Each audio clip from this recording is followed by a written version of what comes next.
Gepriyer Adatlyk Radiosu. Eferde maksat Ataýew bilen habarlar gündeligi. Daşowyň resmi ak kerwen dawarasyna büdjet işgärleri bir hepdeläp mejburi taýýarlandy. Daşowy vilayatynyň büdjet işgärleri ýurdun döwlet telekanallary üçin surat alynan ak kerwen dawarasyna taýýarlyk çärelerine bir hepdeläp mejburi gatnaşdyryldy. Bu resmi dawaranyň 16 sentýabrda geçirilmegi gödeňine tutulýardy. Türkmenistanyň paýta ýygmyny resmi girişlerini ak kerwen dawaralary geçirilip, owahyjylyk tehnikalarynyň düzülen ýük ulaw kerweni döwletiň paýta harmanyna paýta çekýär. Olar döwlet ýetçiligindäki telekanallarda döwlet durmuşyny möhüm waka hökmüne görkezýär. Daşowy vilayatynda resmi paýta ýygmyna 16 sentýabrda girişildi. Azatlygyň howpsuzlyk ýagdaýlary sebäpli atsyz çykyş edýän Daşowly habarçysy regiony gurnulan bu ýylky resmi ak kerweniň agyr geçendigini habar berdi. Bir hepdeläp büdjet işgärleri mejburi çärelere çekildi. Türkmen telewizionyasy üçin surat alynan ak kerwen dawarasyna bir hepdeläp taýýarlyk görüldi diýip habarçy aýtdy.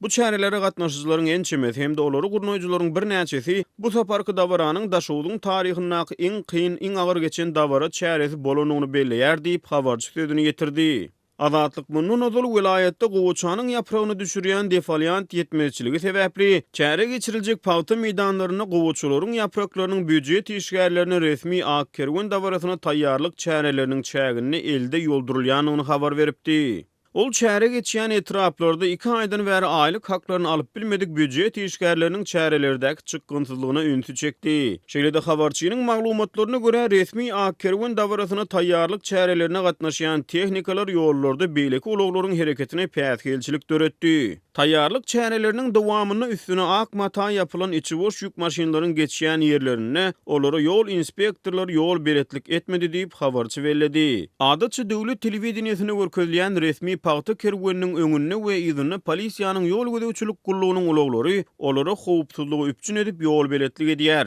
Goloýda adatlygyň habarçysy gürrüň edilýän resmi dawara taýýarlyk çäreleriniň çägine Daşowy vilayatynyň Niýazow ýylanly Görogly we Boldumsaz etraplarynyň owa we şäher mekteplerine 7-nji klassdan başlap ähli okuwçylaryň günörtan sagat 12-çenli okudylyp soňra paýta ýygmyna çekilýändigini habar beripdi. Galy berse-de azatlygyň regionaky çeşmeti häkimiýetleriň uly ýollardan geçýän maşynlary saklap, olaryň içindäki ýolagçylary ýolundan goýup paýta ýygmagy mejbur edýänliklerini öňüň habar berdi. Boldumsaz goda Niýazow etraplarynyň deňine uly ýoldan geçýän maşynlary saklap, öz iş aladysy bilen gyssanyp barýan adamlary ýolundan goýup paýta ýygdyrýarlar diýip howpsuzlyk aladalary sebäpli adynyň aýdylmalygyny soran çeşme şonu habar berdi. Onun sözlerine göre gowaçy meýdanlaryna açylyp oturan bol paýta ýok, emma adyndan 2-3 kilogram paýta ýygmadyk ýolagçylary ýoluna goý bermeýärler. Adamlar häkimiýetler bilen dawalaşmakdan çekinip mejburi diýlerini edýärler diýip çeşme gurrun berdi. Bu ýyl Türkmenistanyň gowaçy ekmek üçin umumy 545 000 hektar ýer döwlet tarapyndan bölünip berildi. Hem de jemi ýurt boýunça 1 milyon 50 000 tonna paýta hasylyny ýygnamak gödeňine tutulýar.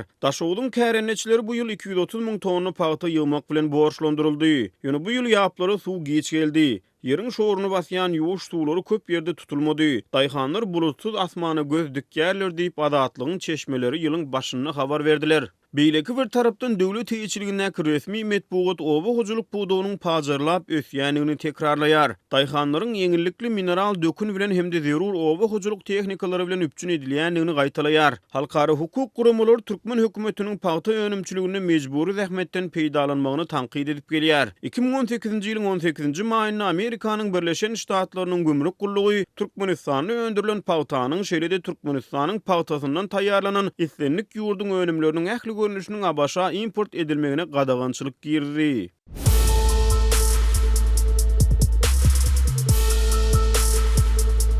Öz sevitiňizde bolýan wakalar barada adatlyga maglumat bermek isleseňiz, biziň Facebook hasabymyza ýazyň. Bizi gözle bölümine Azatlyk Radiosu ýazyp tap bilersiňiz. Siz suratlaryňyzy we videolaryňyzy hem ýollap bilersiňiz. Azatlyk siziň şahsiýetiňizi gizlinlikde saklar. Siz bolan wakalar barada maglumat beriň, biz hem habar bereriz. Gepriyer Azatlyk Radiosu. Eferde maksat Ataýew bilen habarlar gündeligi. Azyk dukanlarynyň öňünde nowata garaşýanlar nägililik bildirýär. Daşowy vilayatynyň un zawoduny degişli çörek dukanlarynyň öňündäki çörek nowatlary görnüşinden adatdan daşary tolgunşukly häsiýete ýe bolup başlady. Anyny ony adatlyk şeýle dukanlaryň öňünde bolan çörek galmagaly barada habar beripdi. Bugün şuňa meňdeş nowatlaryň birine düşürilen video ýazgy gelip gowuşdy. Video şenbe günü 15-nji sentýabrda Daşow welaýatynyň un zawodyna degişli çörek dukanlarynyň biriniň öňüne düşürildi. Görnüşinden videoda adyk dukanynyň öňüne nowata garaşýan adamlaryň kataryndan bir adam dukanyň jogapkär işgäri dige aňylýan bir denan maşgala nägilelik bildirýär. Videoda nowata garaşýan bir erkek adam bilen dukanyň jogapkär işgäriniň arasynda söhbetdeşlik görkezilýär. Görnüşinden adamlar adyk karyt satylýan dukanyň öňüne nowata garaşýar. Ýöne dukanyň jogapkär işgäri garaşýanlaryň adyk satyn almak goýunça edýän talaplaryny kanagatlandyryp bilmeýän çemeli. Nowata garaşýan bir adam bu ýagdaýy iýgenýär. Videodan ma'lum bolşuna görä ol dukanyň jogapkär işgäriniň adamlaryň harit talaplaryny kanagatlandyrmazdan näme sebäpden köpçüligiň öňünde duranlygy bilen kinaýaly gyzyklanýar. Dukanyň işgäri kinaýaly ýüzlenmä görnüşinden kinaýa bilen jogap berýär. Özüni sergi eksponatyna deňeýär. Soňra ol adam dukanyň başlygy bilen duşuşmaga isleg bildirýär. Dukanyň işgäri başlygyň günortanlyk edilmäge gidenligini aýdýar. Olaryň arasynda şeýle dialog bolup geçýär. Istikka dolunlar. Baranda başsın çağırışmayı. Dialogyň mazmunundan çen tutulsa ýygynyň jemenne günortanlykdan geçip nowata garaşýar. Ödegine dukanyň başlygy bolsa görnüşinden günortanlyk edilmäge gidipdir. Nowata duran adamlar dukanyň başlygynyň gelerine garaşýar. Ýöne görnüşinden başlyk geler ýerde gelmedik çemeli. Soňra nägilelik bildirýän adam başlygyň günortanlyk naharyny taşlap ýygnananlar bilen duşuşmagyny talap edýär. Hemde dukanyň işgäriniň gürrüňdeşlik ähengini tankyd edýär. Oňa halkyň öňünde duranlygyny ýatladýar. Ödegine dukanyň işgäri bolsa çörek nowatyna garaşýanlaryň hataryna ýagdaýy iýgenýän adamyň özüni görkezip duranlygyny onanýanyny ma'lum edýär. Hemde şondan başga hiç kimiň sesiniň çykmaýanyny monça bolýany ähengde beýleki ýygnanan ümtüm jemenläni sesi çykýany mysal görkezýär. Gurrun şeýle dowam edýär. Abiyetinden yazışmayı. Kurlamazsan halkına mı ne dun o? Bir adam içindir ama. Özün görkezdir ama mı? Dukanyň işgäriniň sizden başga diýen ýerinde 17 sekundlyk video tamamlanýar. 14-nji sentýabrda Azatlygyň habarçysy Daşow welaýatynyň un zawodyna degişli çörek dukanynyň öňünde dören nowatda bolan ýakalaşyk barada habar beripdi. Onun sözlerine göre çörek nowatyna garaşýan adamlar biregi paýyş sözler bilen kemsedip, il ýaşulsa adyny alan 4 sany gartaşan ýaşulynyň çöregi binowy satyn almak synanşygyny ýyda serpikdirdi. Habarçynyň aýtmagyna göre ýygnananlar aksakallary ýurtda dowam edýän ykdysady kynçylyklara sebäpkär bolmakda aýyplady. Vilayetde dowam edýän soňky un ýetmezçiligi ýurduň buğdoy meýdanlaryndan galla hasylynyň ýygnalmagynyň ýa-da gawat gelýär. Türkmenistan garaşsyzlyk ýyllarynyň iň agyr ykdysady kynçylyklaryndan birini başlany geçirýär. Ýurduň döwlet heçiligine köpçülikleýin media serişçileri dowam edýän krizisi asla agdamaýar. Tersine azyk bolçulugynyň dowam edýänligini nytaýar. Döwlet resmiýetleri ykdysady kynçylyklary tasdiklamaýar. Azatlyk radiosu Telegramda. Bizi Azatlyk radiosu sözü bilen tap bilersiňiz. Azatlyk radiosu arkaly öz maglumatlaryňyzy ýyla ýetirmekçimi? Biz bilen Telegram arkaly ýagny goşmak belgisi 420 724 168 983 we goşmak belgisi 420 773 797 383 telefon belgileri bilen habarlaşyň. Biz siziň şahsiýetiňiziň gizlin saklanjakdygyna kepil etýäris. Gepleýär Azatlyk radiosu. Habarlar günleri gepleşigimizi dowam etdirýäris. Efirde siz bilen men Sehra.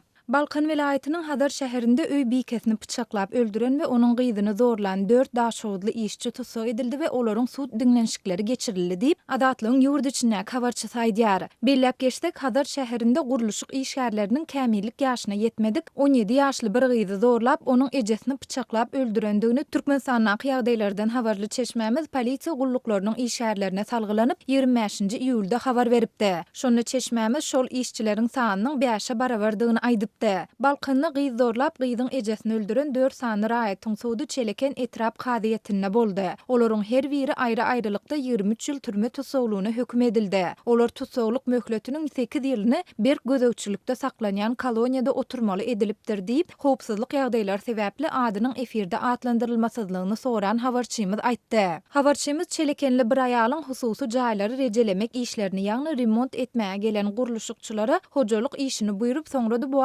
adamlara zähmet hakyny tölemeýändigini, netijede olaryň arasynda dawa jenjeliň dörendigini aýdýar. Ayal özü azyjyk iş şuňa pul bolarmy diýär. Muňa ustalaryň gahary gelip hakyny talap edýärler. Şeýlelikde ayal erkekleri yakalap howlusyndan gowmakçy bolanda daşowdyň boldumsaz etrawynyň galkyny şowasynyň ýaşaýjysy goloýda duran aşhana pyçagyny alyp ayaly 4-5 sapar teninden pyçaklaýar. Ayal şol ýerde aradan çykýar. Erkek adamlar onuň gyýdyny hem urýarlar. Onu tiz kömögiň ýörite dukçorunda aşawadyň tiz kömek merkezine alyp gidýärler we şol ýerde aman galýar diýip habarçymyz belledi. Şeýle dol 4 işçiniň ählisiniň asly daşowdlydygyny we olaryň ählisiniň maşalasynyň we çağlarynyň bardygyny aýdyp, guruluşçylaryň üçüsi Balkan welaýatynyň Çeleken etrawynyň ýaşaýjysy, dördüncüsü bolsa daşowda hemişelik ýazyda durýardy diýdi. Habarçymyz bu jenaýat amala aşyrylandan bäri Hadar şäherine welaýatlardan iş gözlegine baran raýatlaryň goý berilmeýändigini hem sözüniň üstüne goşdy. Belläp geçdik, mundan 2 ay goloý wagt odal adatlyň ýurdu içindäki çeşmesi jenaýaty amala aşyrandy aýdylýan adamlaryň Hadar şäherindäki bir hojalyk bilen olaryň jaýyny rejelemek üçin dilden şertnama baglaşandygyny gurrun beripdi.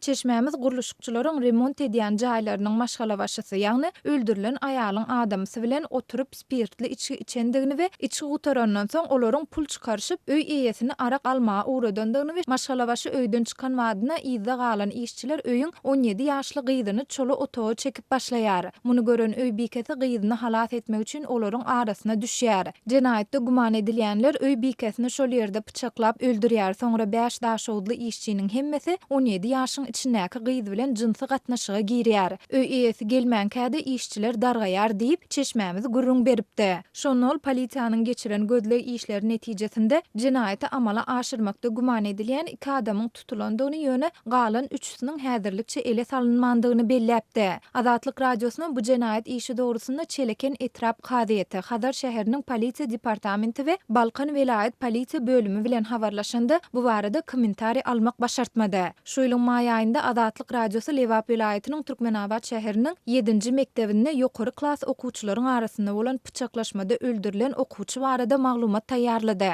Aprel aýynda bolsa Azatlyk radiosu Türkmenabad şäherinde mektep okuwçylaryndan ibaret garakçylar toparynyň üstüniň açylandygyny, olaryň bir näçe aýyň dowamında adamlary talap gelendigini habar berdi. Yerli synçylaryň käbirleri şeýle jenaýatlaryň ýurtdaky ykdysady krizisiň sosial krizise öwrilýändiginiň alamatlaryny belleýärler. Türkmenistan'dan Azatlyk radiosynyň azathabar.com web saytyna Sayfon 3 proxy ulgama arkaly howpsuz ýagdaýda girip bilersiňiz. Sayfon 3 siziň internetdäki şahsiýetiňiziň gizlinligini ýokary derejede üçin etýär. Türkmenistan'dan her günde Sayfon 3 arkaly 1,5 million gezek peýdalanylyp petiklenen saytlary girilýär. Sayfon 3 dowamly özgörýär. Şonuň üçin ony her 2 hepdeden täzelep durmagy unutmaň. Azatlyk radiosyny Sayfon 3 bilen howpsuz ýagdaýda iýdarlar. Gepleýär Azatlyk radiosu. Habarlar gündelik gepleşigimizde men Sehra dowam etdirýärin. Aşgabatyň meşhur botanika bagynyň we onuň töweregindäki ýaşaýyş jaýlarynyň ýykyljakdygy barada şäher häkimliginiň işgärleri duýduruşlary berip başlady diýip Azatlyk radiosynyň paýtagtdaky habarçylary aýdýarlar.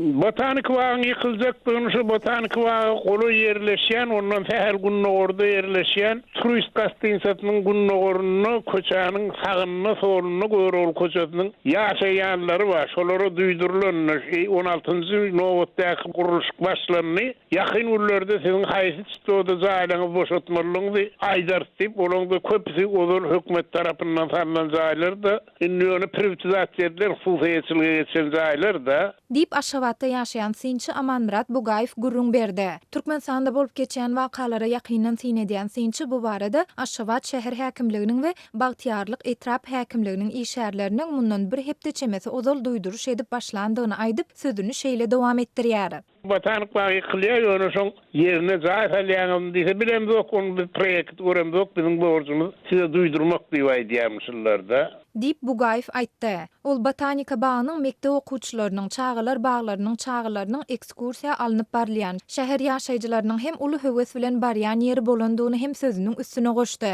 Synçy Bugaýew Türkmenistanyň Botanika institutunyň we botanika bagynyň işgärlerine salgylanyp botanika bagyndaky seýrek duş elýän ösümliklere köpet Paytagtyň etegindäki çülü jülgesinde yerleşen täze botanika bagyna geçirmek çäresiniň mundan 10 ýyl çemesi ozal başlanandygyny aýtdy. Aşgabatyň täze botanika bagynyň işgärleri bu ýere getirilen ösümlikleriň köpüsiniň gögörmeýändigine, gögörenleriniň hem guraýandygyny aýdyp, bu baga gelýän paýtagtlaryň sanynyň hem ören azdygyny aýdýarlar. Belep geçsek Aşgabatyň botanika bagynyň ýapyk duran barada Azatlyk radiosynyň paýtagtdaky beýleki bir habarçysy geçen hepde habar beripdi. Şonda habarçymyz bagyň merkezi girilgetindäki bildirişe salgylanyp, onuň awatlaýyş işleri sebäpli ýapylandygyny aýdypdy. Botanika bagynyň işgärleri onuň haçana çenli ýapyk durjak barada hiç zat aýdyp bilmediler. Demir haýatyň daşyndan bagyň içine seredeninde hemme zadyň taşlanandygyny we ýydeksizdigini görse bolýar. Ol ýerde hiç ýyly awatlaýyş işleri alınıp barylmaýardy diýip habarçymyz gurrun beripdi. Ýaşaýjylar üçin paýtagtyň botanika bagynyň ýapyk durandygy barada Türkmenistanyň alternativ habarlar neşri hem habar beripdi. 13-nji sentýabrda neşir özüniň ýurdu içindäki çeşmelerine salgylanyp, botanika bagynyň işgärleriniň indi bu bagyň açylmajakdygyny aýdandygyny ýönemunyň sebäpleri barada maglumat berip bilmeýändigini ma'lum etdi.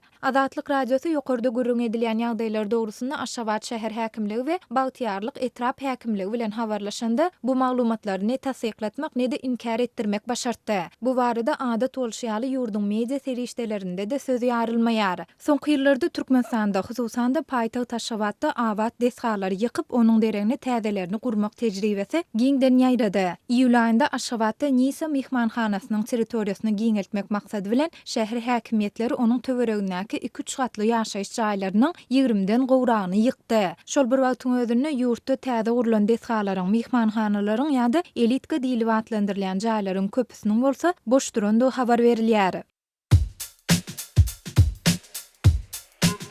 Azatlyk radiosu YouTube'da. Azatlyk radiosynyň YouTube sahypasy Türkmenistandan, halk içinden habarçylarymyz we okuyjylarymyz tarapyndan iýerilen video ýazgylar arkaly resmi metbuatda beýan edilmeýän halk durmuşynyň öz boluşly bir çeşmeti hökmünde döredildi.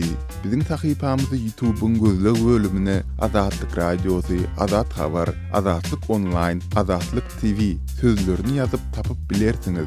YouTube'da Azatlyk radiosyna tomuşçy bolmagy, goldowçy bolmagy hemmeleri çagyrýarys.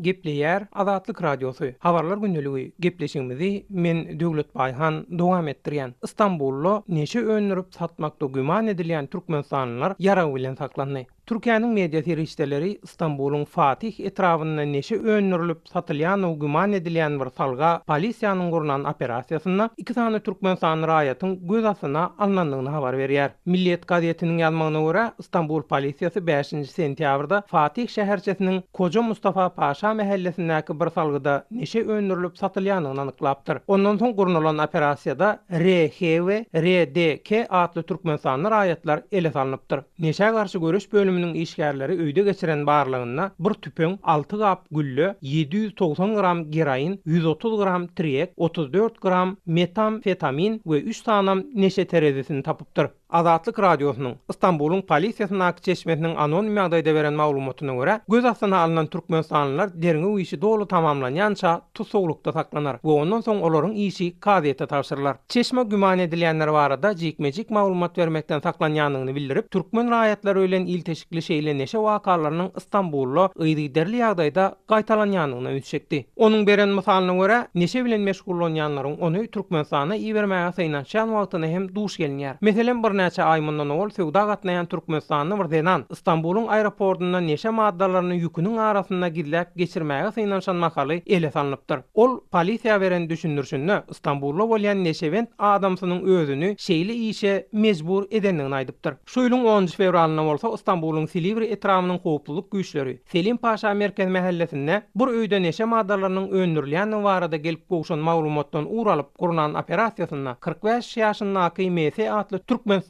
zenany saklady. Oň bolýan jaýyndan 818 gram metamfetamin neşe maddasynyň ýasalmagyna ulanylýan köp sanly gapgaç, dürli gaplarda suwuk hem gaty görnüşde her hili himiki serişdeler tapyldy. İstanbul'un Kartal ýerindäki bir jaýda geçirilen başga bir operasiýada bolsa, Türkmenistanyň raýatlary 54 ýaşyndaky GK adly zenan bilen 24 ýaşyndaky AA we 32 ýaşyndaky JA dagy 50 kilogram ben, 350 gram geroin, 3 tane neşe terezesi bilen tutuldy. Şeýle-de İstanbul İstanbul polisiýasynyň neşe garşy görüş bölüminiň Zeytunburnu, Awjylar, Bayrampaşa, Esenyurt, Büyükçekmece, Fatih we Ataşehir etraplaryna geçiren operasiýalaryna neşe satmakda güman edilýän 21 sansy türkmenstanly jemi 33 adam tutsak edildi. Azatlyk radiosynyň edýän ählisinançygyna garamazdan neşe öndürmekde we söwdasyna güman edilip saklanýan türkmenstanly raýatlaryň ıkwallary barasynda degişli türk hem türkmen resmiýetlerinden nähilidir bir maglumat almak häzirlikçe başartmaýar. Hormatly radio dinleyijiler, Azatlyk radiosynyň gepleşikleri Aşgabat wagty bilen saat 7 bilen 9 aralygynda gysga tolkunlaryň 11850 we 15255 ýyglyklarynda efire çykarar. Satelit arkaly efire berilýän gepleşiklerimiz bolsa, öňkü tertibinde dinläp bolar. Gepleýär Azatlyk radiosu. Habarlar gündeligini halkara temasyndan dewam etdirýär. Efirde siz bilen men Araz Perwiş.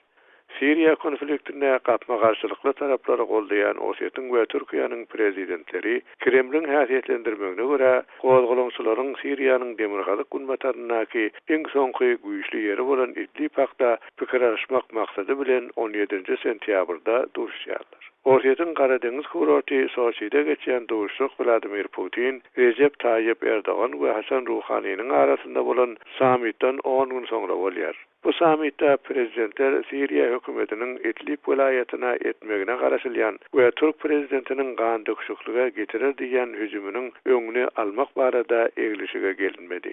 Soçy duruşygynyň öň Kremliň sözçüsi Dmitri Peskov gepleşik bugün dewam eder. Sebäbi ýagdaý çaşyrymly diýdi. Mesele çemberleşmekde belli ara tapawutlar bar. Munyň ýokary derejede juda çylnaky gepleşigi talap etmeginiň sebäbi şol. Bu aralykda Türkiýanyň gündelik gaziýeti Hürriyet Erdoğan'a salgylanyp belli bir derejeli atugdalykda geçen günlerden soňra Ankara'nın Idlib'de ateşiklaryň besedilmegi boýunça eden çağırışlary netije berýär diýip ýazdy. Türkiýanyň prezidenti hepdeniň aýagyna Azerbaýjanyň ýerine donanyp gelýärkä jurnalistlere edilen tagallalar netije berýäni meňdeýär. Ýöne bu bizi entek kanagatlandyran ok diýdi. 2011-nji ýylyň martynda hökümetiň protestçileri batyp ýatyrmagy bilen başlanan uruşyň tutuş dewamyna Moskwa bilen Tehran Siriýanyň prezidenti Beşar al-Asady güýçli goldap geldiler. Ossetin daşary işler ministri Sergey Lavrov 14-nji sentýabrda Berlinde eden çykyşyna zerur bolsa Moskwa Idlibdäki harby nişanlary bombalamagy dewam etdirer. Ýöne parahat ýylatyň gaçyp çykmagy üçin insanperwer korridorlarda açar diýdi. Gozgolonçy toparlary goldaýan Türkiýe Idlibiň teoregine harby gözegçilik nokatlaryny gurdy. Soňky hepdelerde hem Ankara olary esger we harby enjamlar bilen berkitdi. Hürriyet gaziýetiniň ýazmagyna görä Erdoğan bu harby nokatlardan maksat ol ýerdäki büyügüne adamlary goramak diýipdir. Erdoğan soňra hem rejimiň rehemsizligini we olaryň ýaýradýan terroryny indi hemmeler görýärler. Bu bir terror döwleti diýip sözüniň üstüne ýetiripdir. Ankara özünün günorta seretinde yerleşen Idlib'e edilen en gerimli hücumun köp sanly bozgunlaryň gelip öz toprağına guýulmagyndan heder edýär. Türkiýede häzir urusdan gaçyp gelen 3 milyondan agdak Siriýaly ýaşaýar. Hormatly dinleyijiler, şunuň bilen habarlar günneligi gepleşigimizi geçirip utarýar. Saatlar kesmeden soň programmamyzy gaýtadan ýazgyda dinläp bilersiňiz.